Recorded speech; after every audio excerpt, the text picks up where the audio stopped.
வாழ்க்கையில நம்ம மேல விழுற அடியை விட அதை தாங்கிட்டு எப்படி நிக்கிறோங்கிறது தான் ரொம்ப முக்கியம்.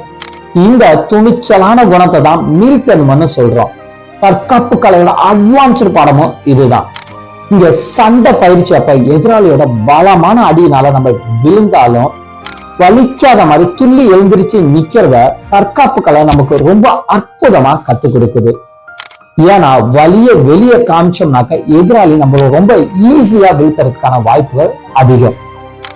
அதனால ஒவ்வொரு முறையும் விழறதை தாண்டி ரொம்ப வேகமா எழுந்திருக்கணுங்கிறத தற்காப்புகளை நமக்கு ரொம்ப அற்புதமா சொல்லி கொடுத்துக்கிட்டே இருக்கு. எப்பயும் இந்த ஒவ்வொரு அடியும் ஒவ்வொரு வேகமும் மாணவனோட கனவுகளுக்கு வலு சேர்க்குது.